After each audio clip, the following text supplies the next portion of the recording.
話を今日私たちが得ている情報、そして自分たちの身に起きていることを踏まえて、全体像をお話ししますけれども、その前にですね、そもそものところ、要は、ウイグルというふうに聞いたら、状況をご存知の方もいらっしゃれば、全くその背景とか、そもそもウイグルって何というところから、知らない方もいらっしゃると思います。それから中国の一少数民族というイメージしか持ってない、あるいはもうそういうふうに考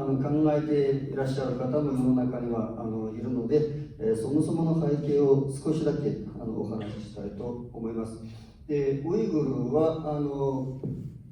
日本から4000キロほど、日本から4000キロほど離れているんですが、今の中国の地図の一番西に、位置して、中央アジア、と接している場所に位置しています。でウイグルは今現在、中国の新疆ウイグル自治区というふうに知られていますが、そこはですね18世紀後半にですね、当時中国を300年ほど支配していた満州ですね、清王朝の時代に、清の方が、中国を支配下に置いた後に、軍事力をどんどんと軍事力で領土を拡大していって周辺地域を次々と支配下に置くんですが、その一環として、モンゴル、チベット、ウイグル、この辺の地域全部、その当時の清の支配下に、入ってしまって、で、その18世紀後半から、約100年ですね、中国を300年ほど支配したその清が、ウイグルも100年ほど、まず支配します。で、その間にもちろん多数の武力衝突、抵抗、反乱、たくさん起きるんですが、結果として力の差が、及ばないという、ことで、100年続いて、次にこの、1860年代に来たときに、一旦清の勢力を全部一掃して、一旦独立をまた取り戻すんですが、そこも20年ほどで、また再び清が、軍事力で、再度、占領するということになって、この時に1884年にですね、地名も新疆という今使われている新疆ウイグル自治区という地名に使われている新疆という地名もこの時に清の当時の政権が付けた名前になっています。この新疆というこの漢字自体なんですが、新しく手に入れた土地、新しく占領した土地という意味を持ちます。でそこから清が20世紀に入ってから清が倒れるんですが、崩壊するんですが、清が崩壊した後に、中国が、結構混乱に陥るんですが、でその中で、ウイグルでも1911年、12年あたりで、一旦その清の、崩壊に合わせた形で武装蜂起が起きるんですが、そこがあまり大規模なものに、ならなくて、ちょっと一旦過ぎてしまうんですね。でそこから20年ほど経った1933年ですね、33年に、ウ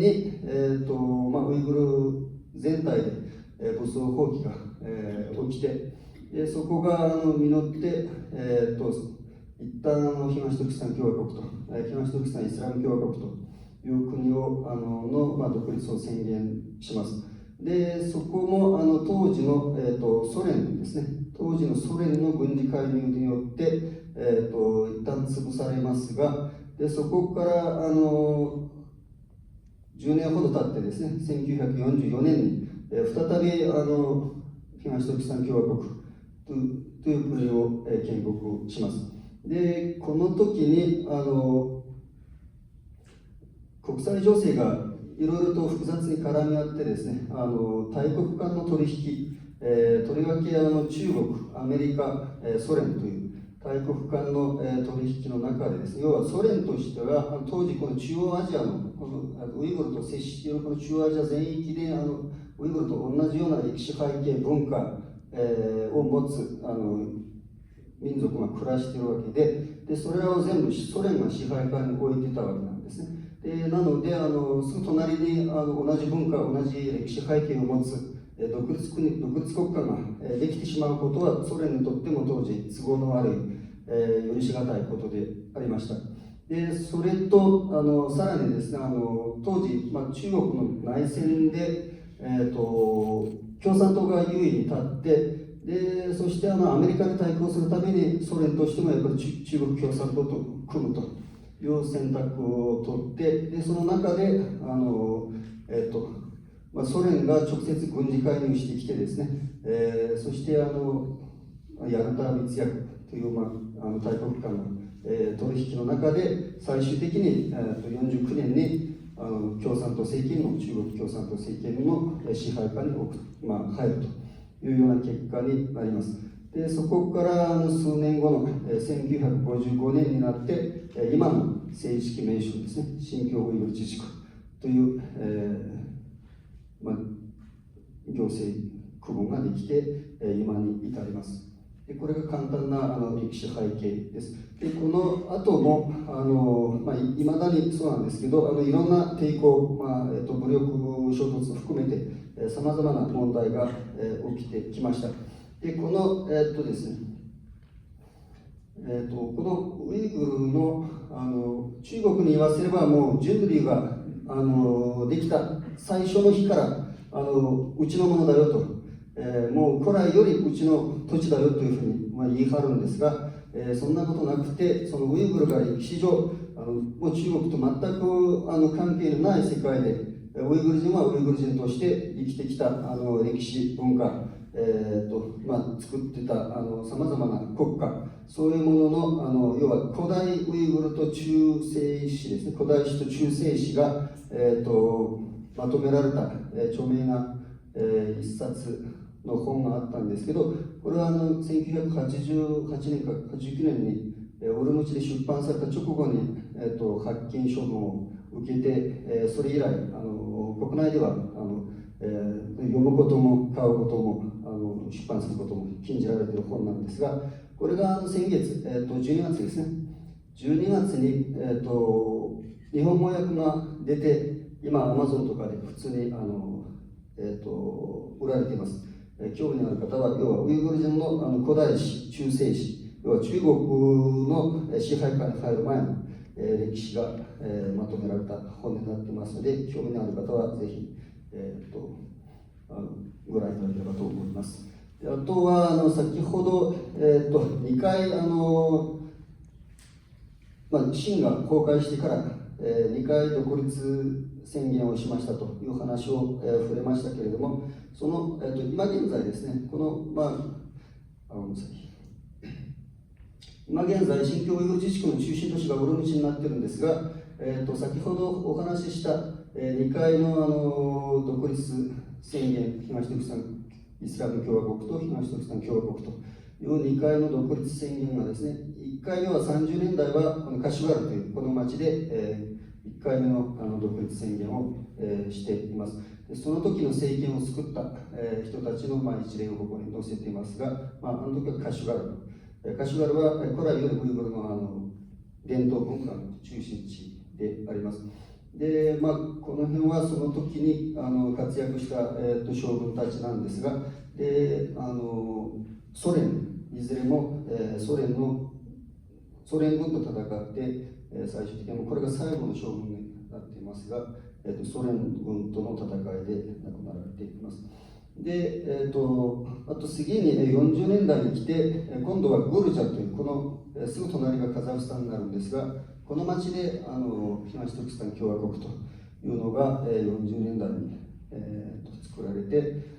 これが最終的にまたソ連の軍事介入で潰されるんですが、その時の国を作る上で大活躍した人たちの一例になっています。で、こういった形で70年前の中国というか、中国というよりは清ですね、清とその残骸であった勢力と戦った人たちの一例になっています。で、そこから中国の、中国共産党の支配が、49年から始まるんですが、で、そこから中国としてはやっぱりウイグル人を、そのウイグルの文化、独自性を、何としても吸収したい、消したい、中国人に同化したいということで、あれこれ、いろんな政策を打ってきました。教育の現場から言語、ウイグル人はウイグル語を使うんですが、文字も言葉も全部違うんですが、でその教育の現場からウイグル語を排除したり、ウイグルのその独自の文化、信仰、あらゆるものを制限したりといったことで一生懸命同化しようというふうにあれこれやってきたんですが、やっぱりウイグル人はウイグル人で中国人と全然違う生き方を、持ってまして、なかなか自然同化というものは進まなかったと。結婚もしないし、ほとんど中国人と望んで結婚するウイグル人はほとんどいない。で、中国人のお店に入って一緒に同じものを食べる人もいない。それから自然同化というものはやっぱり相手の文化に魅力を感じて、でそこに何かしらの魅力を感じて初めてそっちに引きずられて吸収されていくわけなんですが、でウイグル人は、普通のウイグル人は中国の文化を自分たちより優れているという魅力を感じるウイグル人はまずいないんですね。でそういった中でなかなか自然同化が進まないと。でそんな中で、3年前からですね、3、4年前から中国は今度はもう強引なもう自然同化ができないんだったら、これはもう力で消してやると。でウイグルの文化も何もかもそもそも人そのものを力で消してやるというような乱暴な政策に、打って出ています。でそれが今日お話しする、強制収容所が、まさに、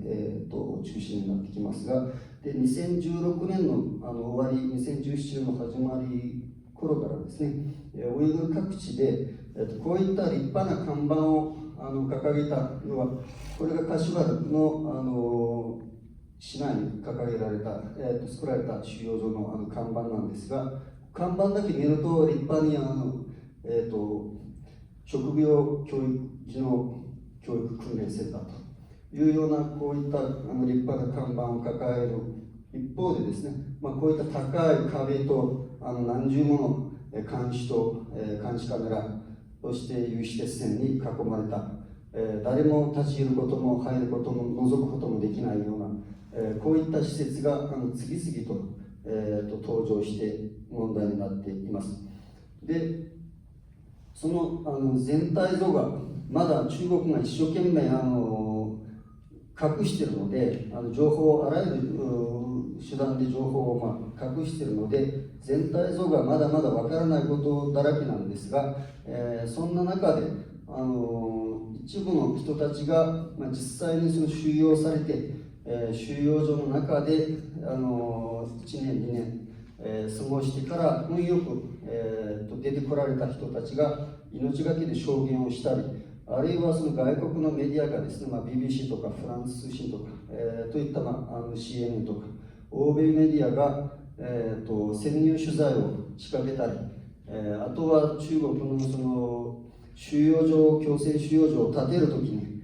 物を買ったり発注したり、工事関連の処理だったり、そういったものをありとあらゆる方法を使ってかき集めて、それを分析して、でそれから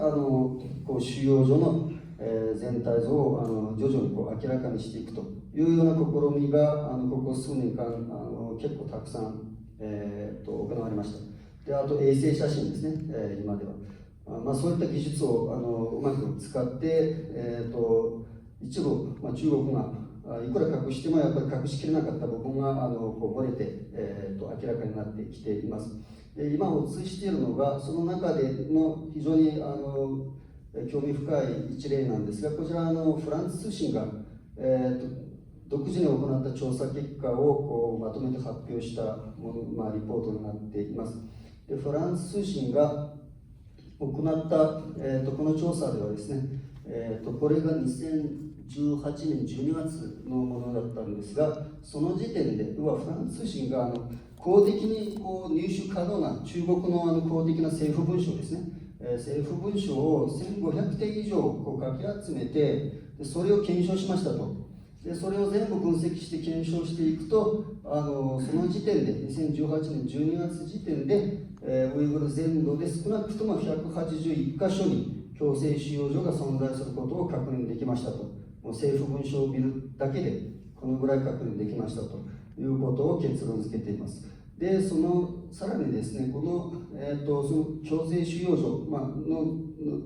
ために、どんなものを買っているのかという一例とか、ここにいろいろと、例を挙げて、監視システムだったり、有刺鉄線だったり、電気棒だったり、手錠だったり、そういったものを購入してましたというような、リポートを出しています。あとですね、要は中国は最初はこの施設の存在そのものを1年ほど、2017年から2018年まで1年間はもう全く否定してましたけれども、でその後いろいろと証拠が次から次へと出てくると、今度否定できなくなりまして、実は教育してますと。でちょっと変な思想に染まった人たちを集めて教育してます、手助けを、社会復帰のための手助けをしてますというきれい事の言い訳を、し始めたんですが、ただその中で実際に何が行われているのかというのは、中国に言ってることと実際中で体験して出てこられた人の証言が全く違うんですね。でそういった中でこのフランス通信が行ったこの調査では、実際政府文書がこの強制収容所関連の中国が言う教育センター関連の公的な政府文書にどんなことが書かれて何を行っているのかということも調査してまして、そこにはですね、要は政府文書には教育センターではまず入賞した人の、血筋を打ち壊し、基盤を打ち壊し、つながりを打ち壊し、出自を打ち壊さなければならないと、こういうふうに書かれていましたというふうに報じています。要はウイグル人はウイグル人であるということ自体をもうぶち壊せと、ウイグル人をウイグル人でほっといてはいけないと、ありとあらゆる面でやっぱり作り返さないといけないというようなことを公然と政府文書に書かれていましたと。あと施設の運営も学校ではなくても刑務所と全く変わらないような運営がされていたことも確認できましたというようなことを、出していました。で、あとそれ以外にも BBC とか、いろんなメディアが、似たような調査をたくさん行ってリポートをたくさん出しているんですが、その中でも一番興味深い例の一つがですね、BBC が出したこの、隠されたキャンプという、このリポート、かなり詳細な、情報を出しているんですが、この中でですね、オルムチ郊外の BBC が2018年10月に出したものなんですが、オルムチ郊外の、ダワンチャンという一つの町で一箇所の一つの強制収容所で13万人を収容できる巨大な強制収容所の存在を確認できたというふうに BBC の潜入取材でこういうふうに発表しています。これは一箇所の、世界最大規模の、強制収容所ですと、こういうようなリポートがもうたくさん報道されていました。でその中でですね、今までいろんなメディア、いろんな研究者、いろんな個人が、いろんな角度からこの強制収容所関連の情報を集めて分析して、その全容を明かそうとして、努力してきた人がたくさんいます。でその中でも世界で最もこのウイグルの強制収容所に関して最も細かい研究調査をやってきた、世界でも多分この人より詳しい人はいないだろうというぐらいの第一人者、この右側に映っているドイツの研究者なんですが、アドリアン・ゼンツさんという研究者がいます。でもともと中国の専門家で、数年前からこのウイグルの強制収容に関する、政府文書だったり衛星写真だったり、あと証言者だったり証言者の話だったり、そういったあらゆるものを追いかけてですね、全部分析を行ってきた世界で最も第一人者とされている人です。で国連のリポートを見ても、アメリカ議会のリポートを見ても、BBC や NHK のリポートとか見ても、必ずこの人の名前が登場します。それぐらい世界中から信頼されているこのウイグルの強制収容所に関する、最も詳しい第一人者として認められた人物です。この人が、去年ですね、2019年11月に、ここ2、3年自分がいろいろと調査をやった結果、少なくてもこのウイグル全土では、強制収容所の数が1000箇所を超えているという見解をこの人が示しています。でじゃあ1000箇所に強制収容所が作られて、でその中にどんだけの人が入ってるんだという話になってくるんですが、この強制収容されている人たちの数に関してもいろんな説がありまして、いまだに全容がまだ分かってない状況なんですが、今出てきている、分かっている、ある程度分かっている情報だけをここに、主なものを載せました。ですね、2017年の10月時点で、このウイグルの、情報収集を専門スタッフを置いて、もう365日もずっと追いかけて情報収集に当たっているのは、アメリカ議会が出資して運営しているアメリカのラジオ局が、短波ラジオ局がありまして、でそこに専門スタッフを置いて、ずっと現地の電話取材を仕掛けたり、現地のネットに出たものを吸い上げたり、そういう情報収集してるんですが、そこの電話取材に対して地元のカシュガルの地元の警察官がですね、この2017年の10月時点で住民の全ウイグル人住民の、40% を、このセンターに入れて再教育しなさいという命令を上層部から受けてますというふうに答えていました。でただこの時にこの話を私たちが、国際社会に訴えてもそんなことがありえないというふうにほとんど信じてもらえなかったんですね。でそこから半年以上、1年ぐらい経ってですね、この話が、いろんなルートで、どんどんと大きくなって、メディアに、メディアが結構報道するようになりまして、でその後に国連の人権団体が国際人権団体がこれを国連の、場に持ち込んでくれて、で国連の会議で、2018年の8月にもう100万人ほどが収容されているというふうに指摘されて、ここから一気に国際社会で、この問題が大きく報じられる、知られるようになりました。でその後2019年の3月にアメリカ国務省が発表した、報告書の中には、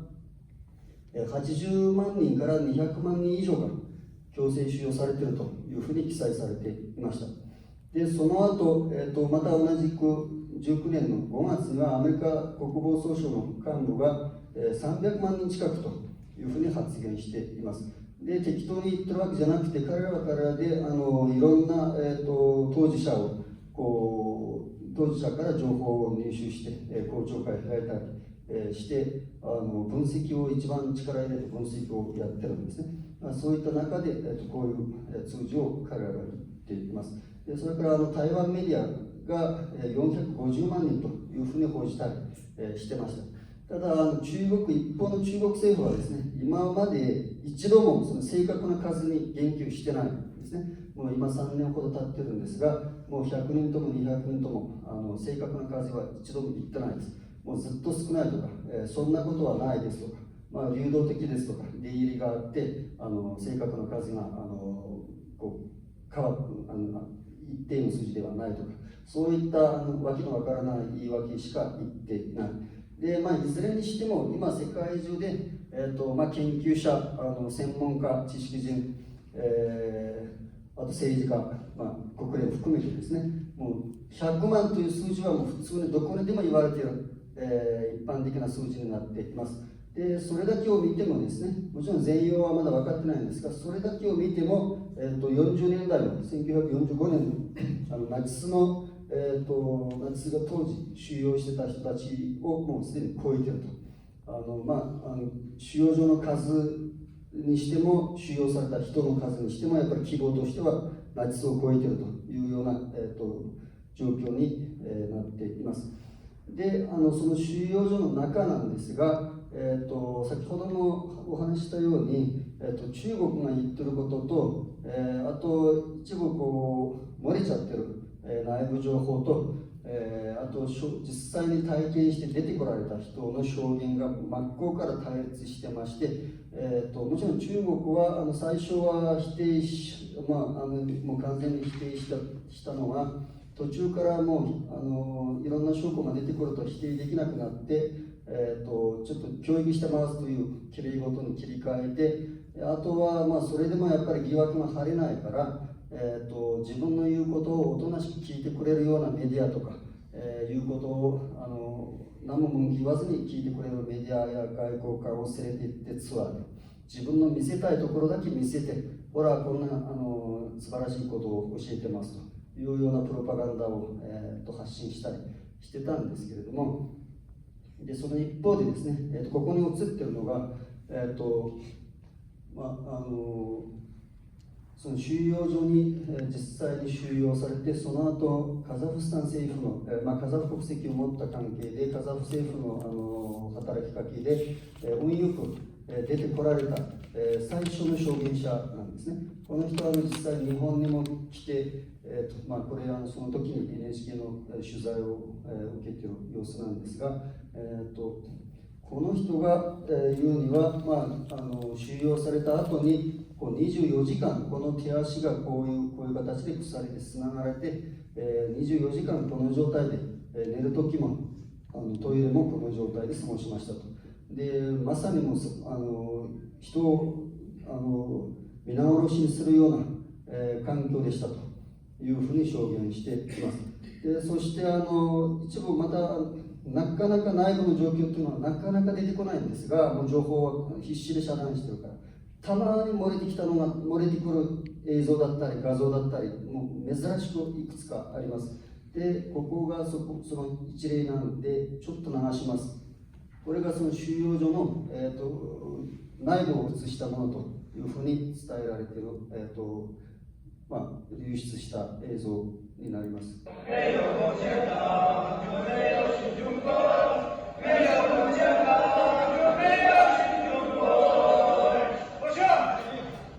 要は、手錠がかけられた状態で男性たちがずらりと共産党を称える歌を歌わされている。中国共産党がなければ今の素晴らしい中国はなかったというようなプロパガンダを歌わされている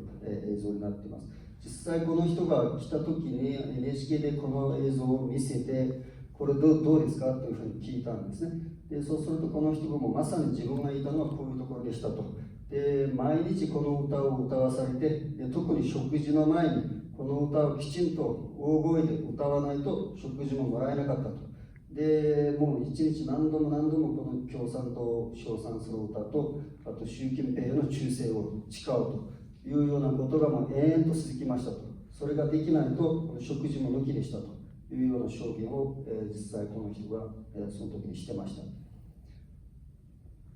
であとはですね、中国は、国際的な批判が高まってくるとすぐにこの問題を宗教問題ですと。で宗教的に変な思想を持っている人たちを手助けしてますと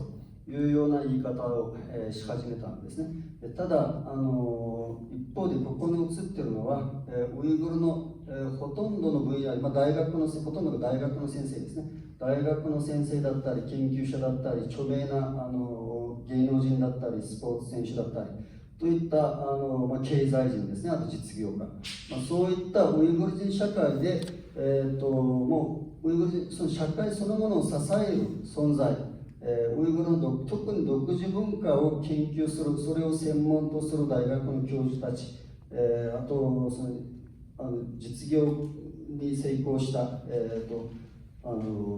実業家、起業家、それから物を書く作家ですね、そういった発信力のある人たちをもう片っ端から全部拘束して収容所に入れています。ここに出ているのはその一例なんですが、もうほとんどが大学教授になっています。で要は一つの大学で50年、60人がもう一斉にこういなくなるといったことがもう普通に起きています。でこの中でもですね、特にここに書いてあるんですが、収容されて、その後収容所で死亡しちゃってる、著名人もたくさん報道されています。ここに写っているのも、この人がウイグルで一番その名の知られた、作家ですね、ものを書く、著名な作家でした。で収容されて、その後死亡しています。でこの人も一番著名な宗教研究者、大学の校長で、この人も私立学校を運営していた、教育家でした。でそういったもうそもそも、今までの中国共産党政権と、仲良くうまくやってきた。でその今までの政権に使われた、ほとんどが自分のその大学だったり自分の職場で、一番重要なポジションにいる、今までの政権と仲良くやってきた、知識人たち、著名人たちが全部姿を消しているわけです。でもうここ2、3年になって習近平政権になってからもう今までの政権で、使われてきた人たちも全部敵扱いされて、もう一掃されています。でこちら側に映しているのが、収容された後に死刑宣告を受けている、著名人の一例になっています。この中でですね、この下の人が、今の新疆ウイグル自治区の文化庁という、日本でいうと文部科学省と同じような位置づけの文化庁という教育機関があるんですが、そこの長官を、7年やってきた、人だったんですね。でそこからこの人、向こうで一番ウイグルで一番大きな大学、最大の教育機関である新疆大学というのがあるんですが、中国の国内でも結構著名な大学に数えられるほどの大学、日本でいうと東京大学みたいな、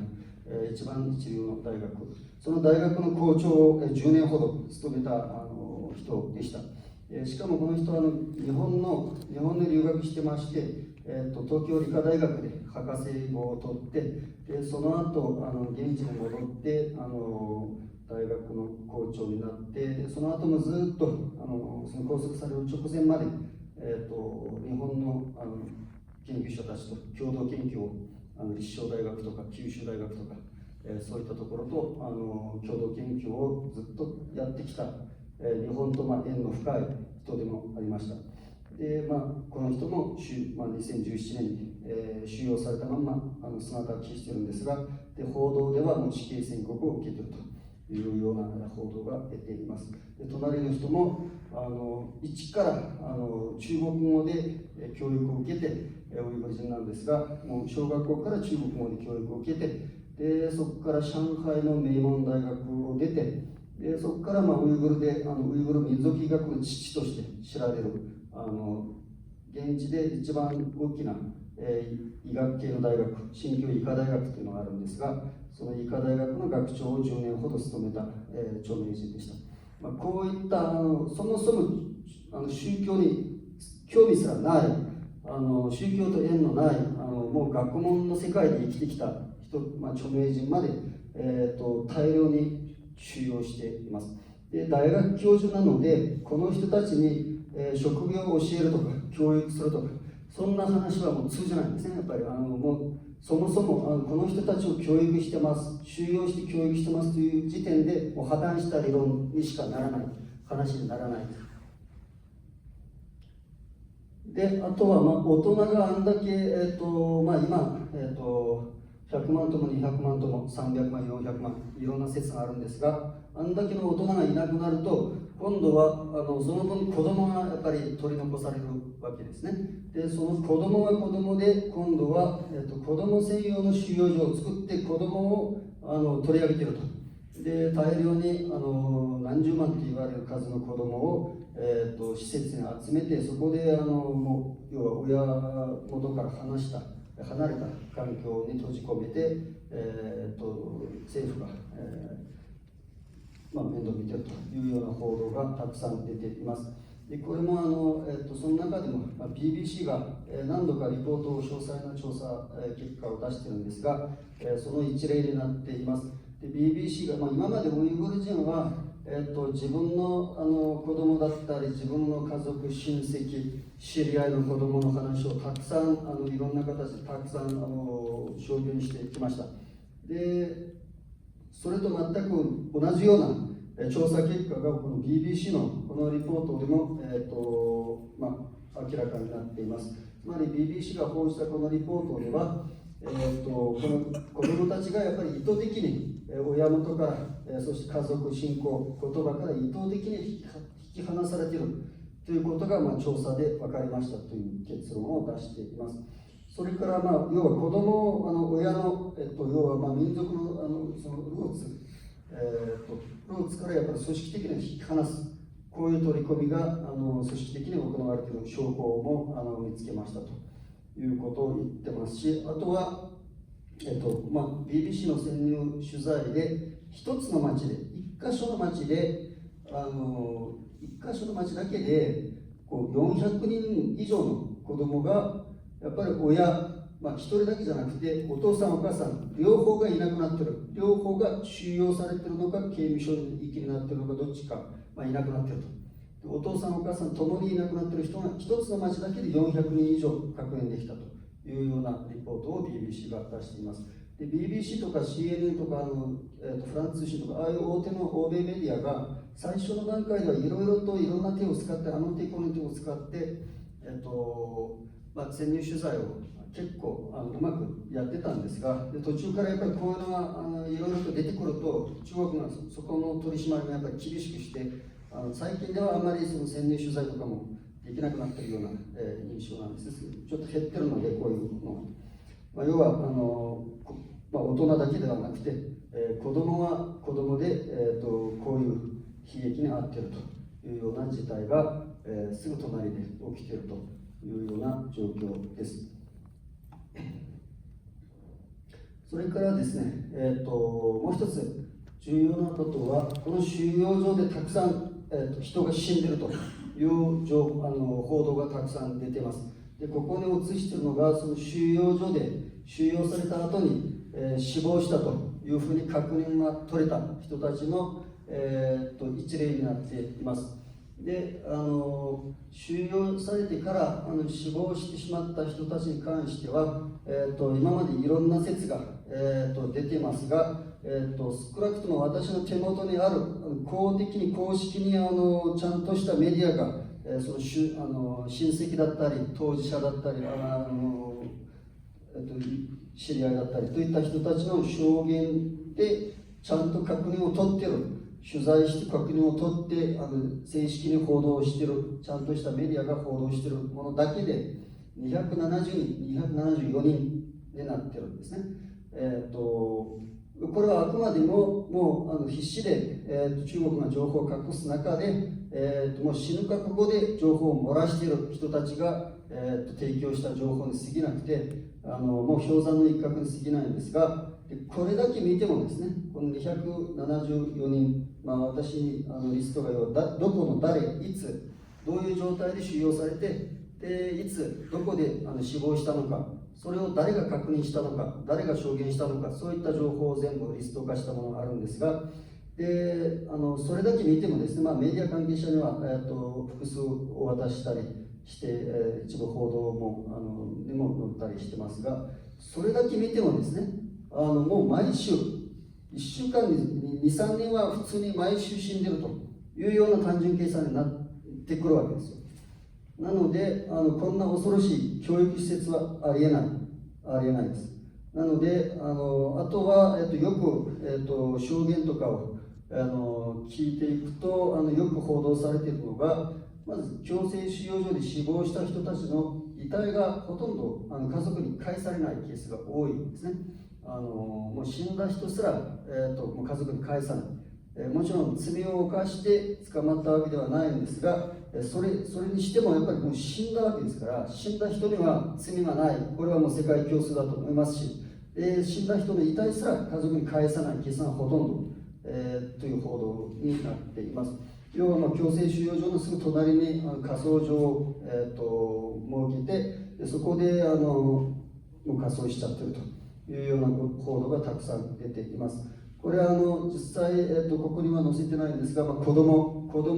の死、この強制収容関連でお父さんお母さんが収容されて、で子供だけが取り残されて事故死したり、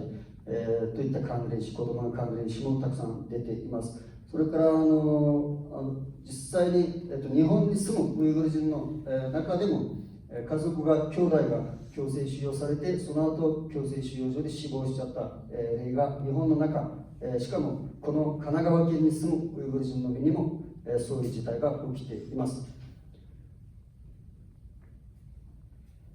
あと、いくつも先ほど一人実際収容所から出てこられた人の例を紹介しましたけれども、ここに写っているこの女性が、国務長官と写っているこの女性も、9ヶ月ほど、3カ所の強制収容所を体験して、運よく、アメリカに亡命できたんですが、でこの人も、自分が一緒に過ごした狭い部屋で、一緒に過ごした68人のウイグル人女性のうち、9ヶ月間、収容されているわけなんですが、9人が死亡したことを見てますというような証言をアメリカ議会の公聴会でしています。であとはですね、こちら朝日新聞が報じたものなんですが、当局、その現地のですね、クチャという県があるんですが、その県の一つの強制収容所で働いていた警察がですね、電話取材に対して、アメリカの電話取材に対して、自分が働いたその1箇所の強制収容所で半年間で少なくとも150人が死亡したというふうに、去年証言しています。要はこれ1箇所の、先ほど1000箇所を超えると、強制収容所の数が1000箇所を超えるという話を紹介しましたが、で1箇所の強制収容所で半年間で150人が死亡したということは、これを1000箇所の強制収容所と、あともう今3年経ってるんですね。3年というこの日にちと、それからもう何百万という収容者の数に単純計算すると、もう考えられないほどもう1000錠以上の悲劇がもしかしたら起きているかもしれないということになります。非常に心配される事態が起きているのは間違いないと思います。それからそれだけではなくてですね、最近よく報道されているのが、一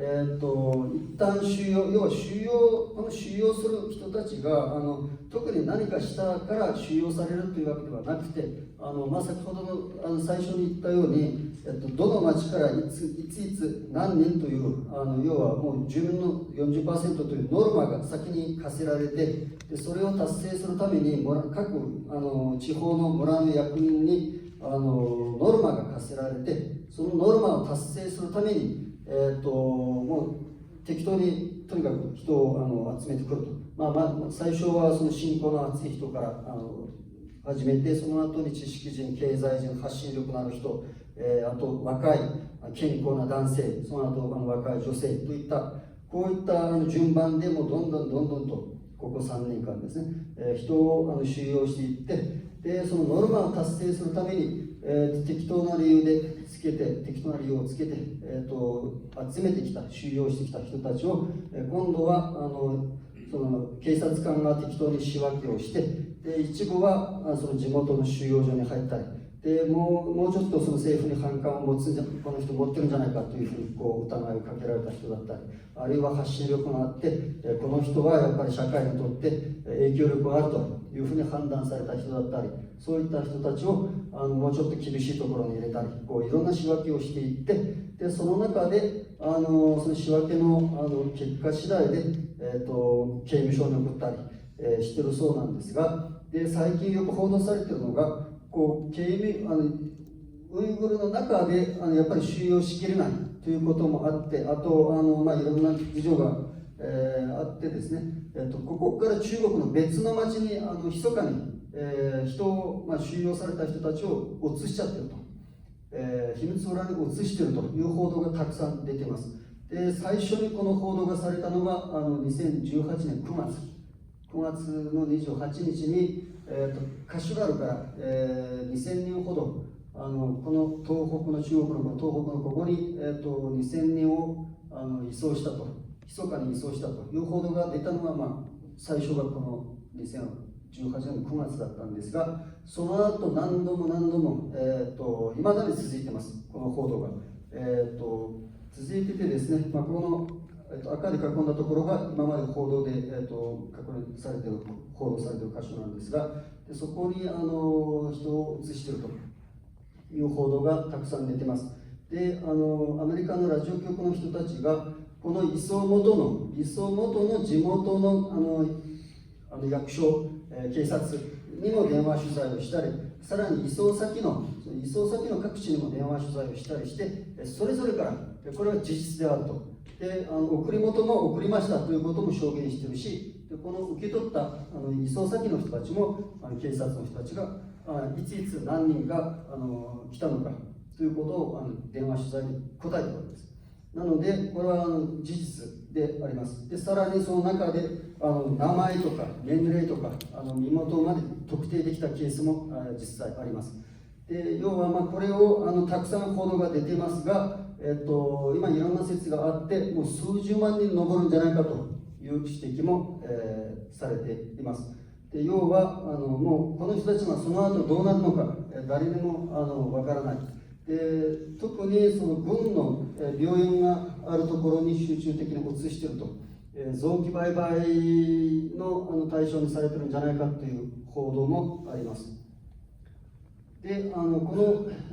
報道が、出たのはだいぶ前から出てて、でただ電話取材では確認はできたものの、それを裏付ける写真だったり、あるいはその証言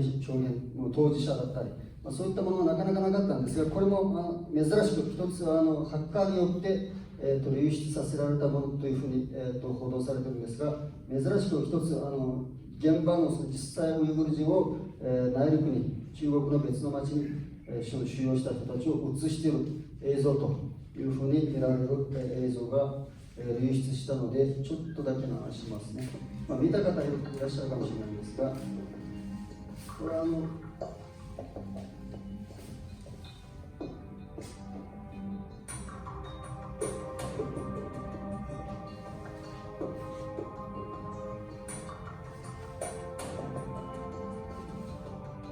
人をたくさん集めて、列車に乗せているところなんですが、これ見ると皆さん目隠しをされて、手錠をかけられて目隠しをされた状態ですね。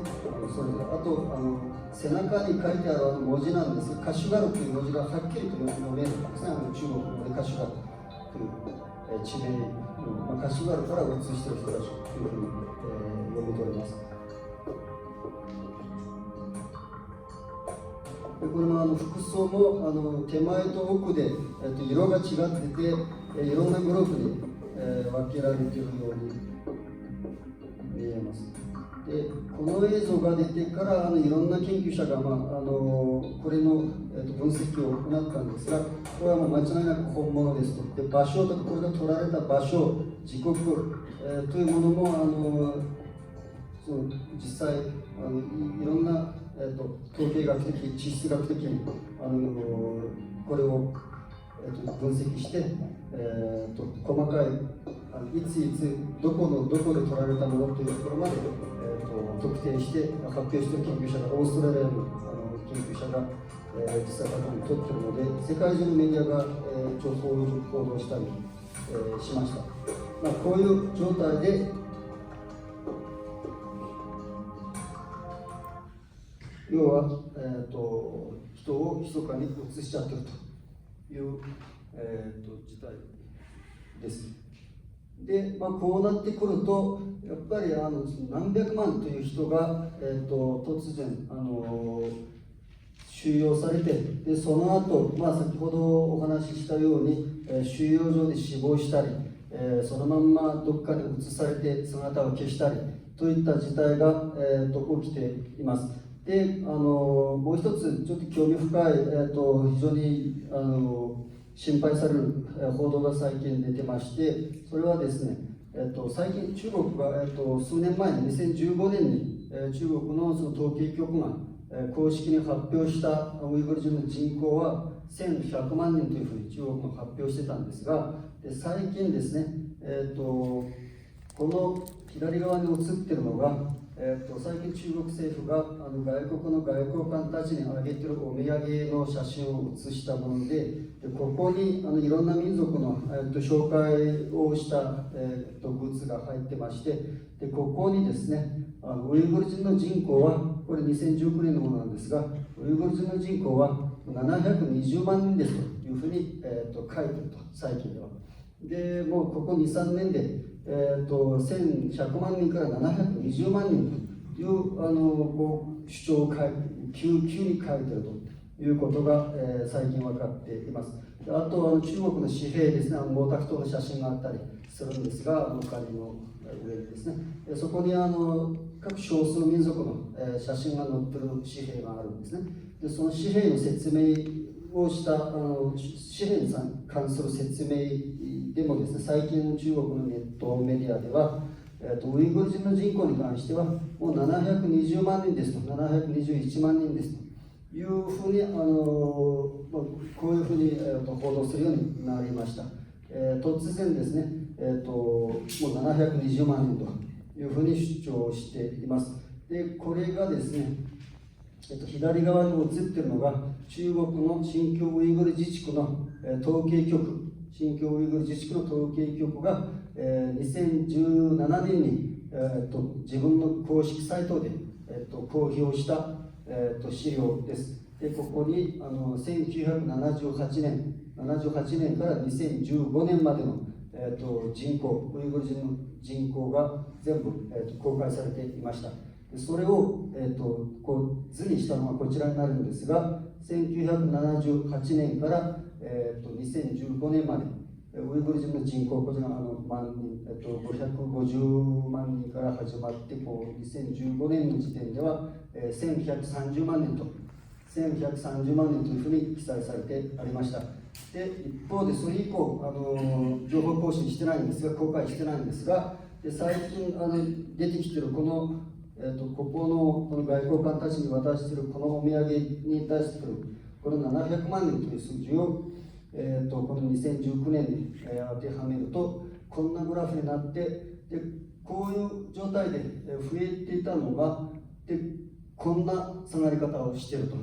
でこれは誰がどう考えても自然現象では説明がつかない。自然現象ではこの3年間で何百万という単位でも20年前の状態に3年間で戻ってしまうということが、誰がどう考えても自然現象ではこの説明がつかない、こういう、ことになります。なので、この400万人という人を、どうしたいのか、中国は。要はもうこの後国際的な圧力が強まって、で現地に立ち入り調査をしますと言ったときに、どうぞもう700万人生きてますというふうに見せかけるために今から工作をしているのか、実は700万人でしたということを今からこう叩き込むと、頭に、外国の人たちの、そういう工作なのか分かりませんが、いずれにしても人口のバランス、という面では、非常に普通に考えられないほどの、人口減少というのが、起きている。でこれが全部この下がり方、400万人、これが全部収容されて収容所の中にいて、その収容された人たちをここに反映してない、あるいはもう収容された人たちをそのまま消すつもりで、こういう数字を出してるんだったら、また分かりませんが、もうすでにこの人たちがいなくなって、もう700万という数字を今から、広げようとしているのか、ちょっと考えれば考えるほど、悩むところであります。非常に恐ろしい、事態が起きているというふうに、思います。であと、これも大きく報道されたんで、皆さん、どっかで聞いたかもしれませんが、で中国が必死で隠してあれこれ言い訳をして、必死で逃げようとしてたんですが、それをもうどうしても、逃げられない、どうしても言い訳ができないような決定的な内部文書が、去年2回ほど流出しました。でその内部文書の中身をたくさんいろんな詳細な報道が出てるんですが、ちょっとポイントだけいくつかここに挙げました。この内部文書、最初はニューヨーク・タイムズが報じて、その後2回目が、国際調査報道ジャーナリスト連合かな、そこが、出しました。で2回それぞれで違う内部文書なんですが、それぞれにですね、要はもうこんなことがずらりと、書いてありまして、要は例えば別の町で留学学校に行ってた人たちが中国の別の町で学校に行ってたり、あるいは別の外国に行った人が戻ってきて家族がいなくなってる、これどうしたんですかというふうに聞かれたらこう答えてくださいというマニュアルまで用意していましたと。あとはもうその家族がおとなしくしないと、この収容所に関してあれこれ騒いで政府に不満を言うと、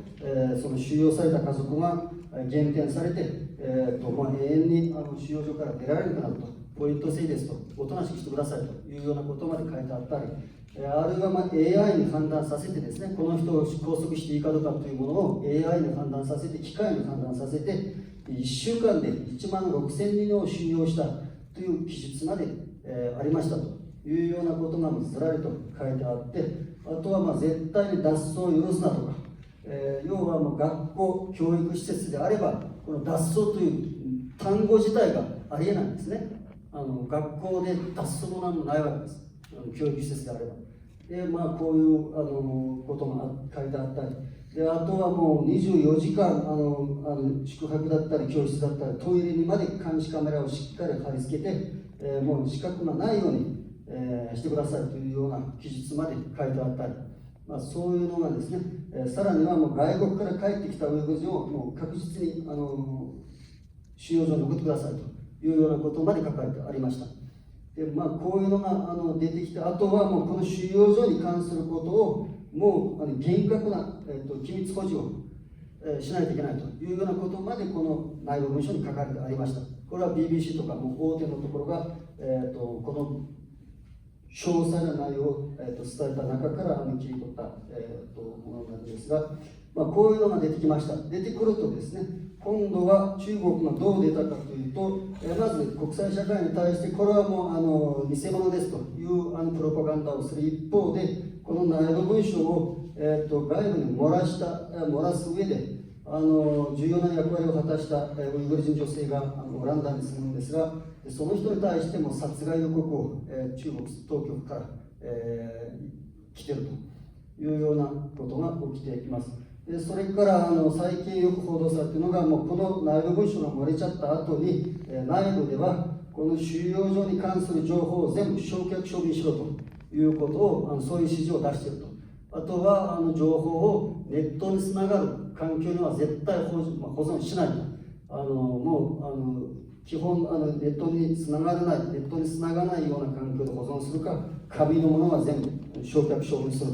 という指示を出しているというようなことまで報道されています。ちょっと時間が押してきたので飛ばしますが、それからですね、最近よく私がよくメディアの人たちから聞かれるのが、中国がこの内部文書が出てきて、どうしても説明がつかない事態がもう分かってて、でメディアいろんな国際人権団体国連含めてちょっと、厳しく批判し始めると、今度は、このウイグル自治区の、トップを、北京に行かせて、去年12月ですかね、11月か12月に、北京に行かせて記者会見して、もう全部終わりましたと、もう全員終わって、教育センターの教育が全部、職業訓練が全て終わって、全員が家に戻りましたと、みんな職について、幸せに暮らしてますというようなプロパガンダ攻撃を、今度やったんですね。で、これに関して最近よく私が聞かれるのが、もう終わったというふうに中国が言ってたんですが、どうですかと、本当に終わったんですかということをよく最近いろんな人に聞かれています。で実際状況はちらほら出てきてる人は確かにありますけれども、ただ本当に健康が悪い状態で出てきたり、あるいはもうそこはもう全体のね、その数百万というふうに言われている数字の中でもう100年、200年、あるいは1000年という、もうまだまだ大半の人たちがまだ中にいる。あとは最近、こう収容所の中から別の工場に移されていると。ただその工場も朝家から出勤して夜家に帰るというレベルの工場ではなくて、寝泊まりしてそこで。もう要は外には出れない。結局は外部との、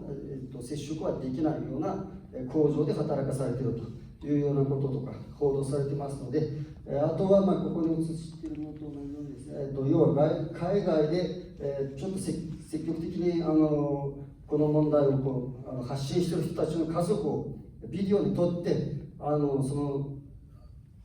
静かにしてくださいというようなことを言わせたりする映像をどんどんと当局が流している、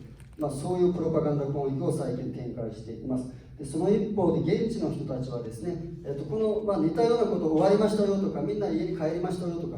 みんな望んで喜んで政府に感謝してますよというようなことを今までも何度も途中で何度かその国際的な批判がちょっと高まるとすぐにそういうことを言ってきたんですが、その度にですね、やはり現地の人たちからこれは嘘だよというシグナルがいろんな形で、出てきていました。で、ここに出てるのはその一例なんですが、これもちょうどちょっと前にもう全部終わりました、皆さん政府にすごく感謝してますという記者会見を当局がやった直後に、現地で、運営されている中国国内で運営されている動画アプリに投稿されたものなんですが、大量にですね、現地の人たちが自分のいなくなった家族を姿を消しているいなくなった家族の写真を背景に撮って無言で動画を大量に投稿してたんですね。でそれもその後すぐさま、ここにも書いてあったんですが、すぐさま削除されています。で、YouTube とかにも大量に今出てるんですが、ちょっと一例少し流しますね。こんな形の無言動画が、無言の講義が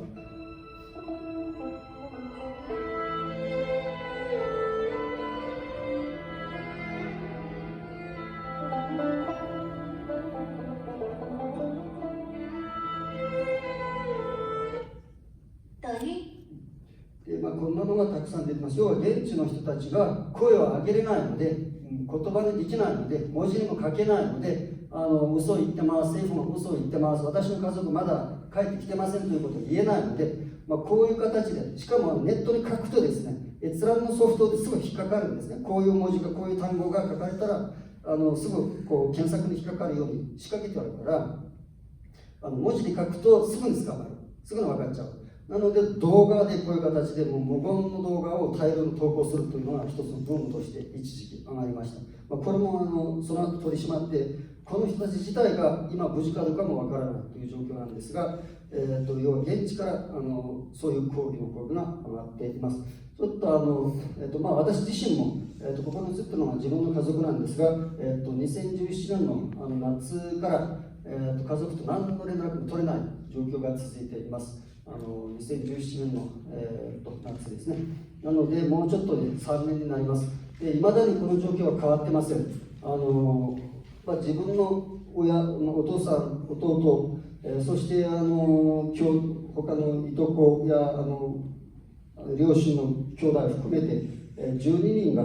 収容されているということは、2017年の夏の時点で得た情報なんですが、その後全く通信ができない状況なので、ちょっといまだに状況がわからない。ちょっとそろそろ終わるんですが、こういった事態が起きていることに対して、国際社会もいろんな形で、批判を強めています。特にアメリカがこの問題をやっぱり深刻に受け止めて、議会で何度も公聴会を当事者を呼んで公聴会を開いたり、リポートを出したり報告書を出したりしてきています。であとは、ウイグル問題が今まで、国連の安保理の場で議論されることは今までなかったんですが、これも去年アメリカがもう安保理まで、この問題を持ち込んで、議題にしたりしていました。であと、アメリカの国務省と商務省がそれぞれ制裁を発表して、当事者を企業だったり個人だったりをこの強制収容問題に関わる人たちを制裁するというふうに発表したり、といった措置も取っています。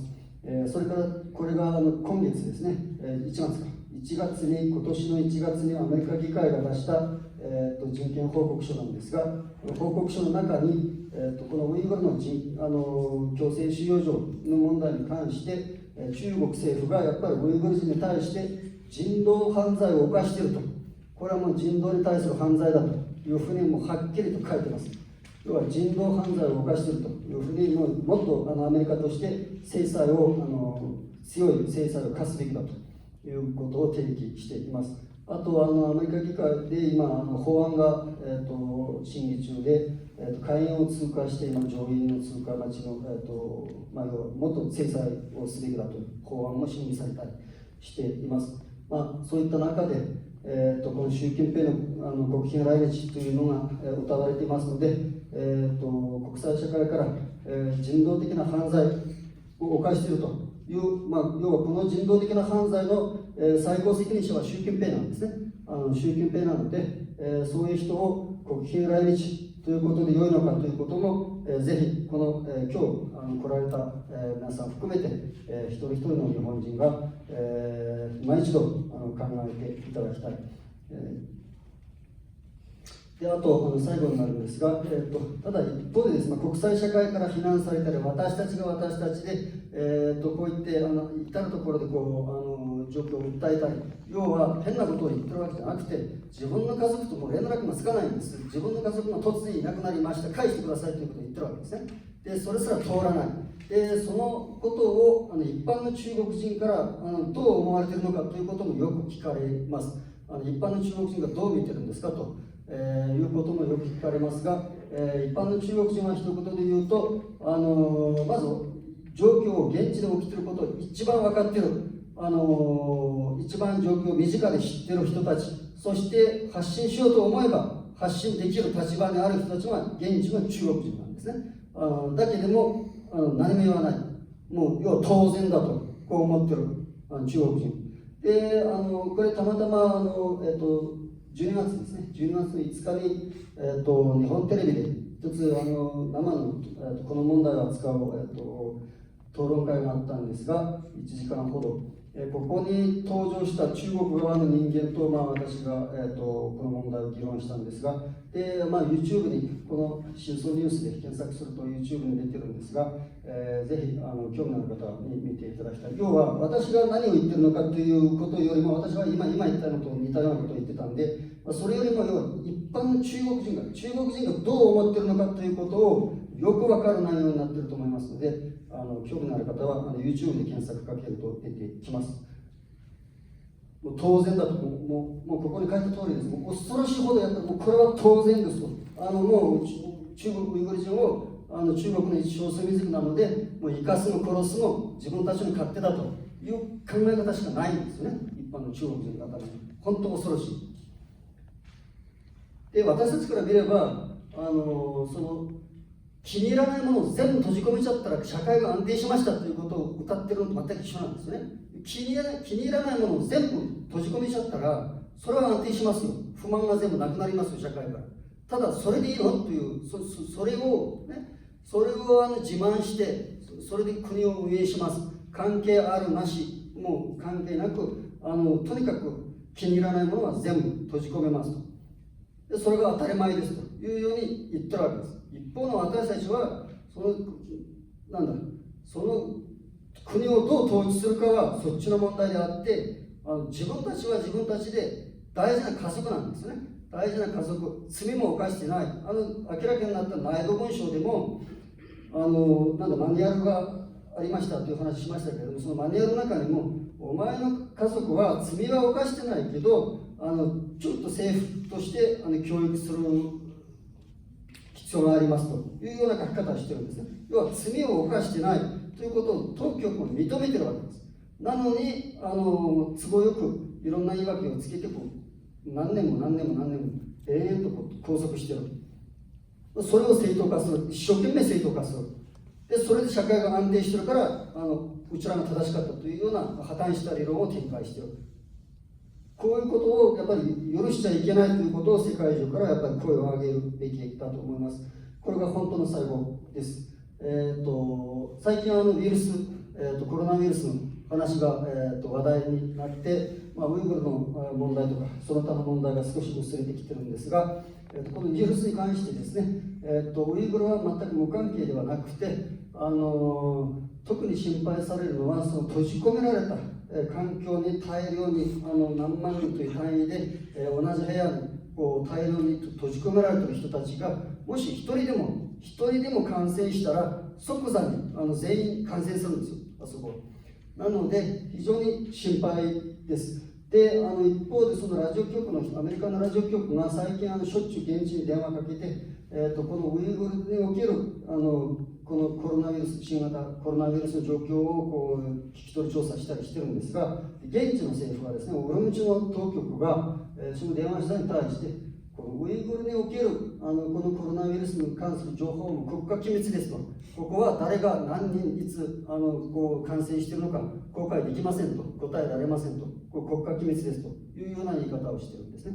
要はもう一刻でも早く、人たちの中に入っている人たちは当然なんだけど、2年も3年も閉じ込められた外部との一切の接触が断ち切られた状況の中で暮らしているわけですから、もちろん栄養のない食事、そしてストレス、そしてさまざまな心配事、もちろん持病のある人もあれば、もうさらにその持病がそこでも悪化しているはずだし、もう免疫力が当然もう落ちているはずなんですよ。普通の社会の人たちと外の人たちと比べると免疫力がもう極限に落ちているはずなので、もうすぐさま広がる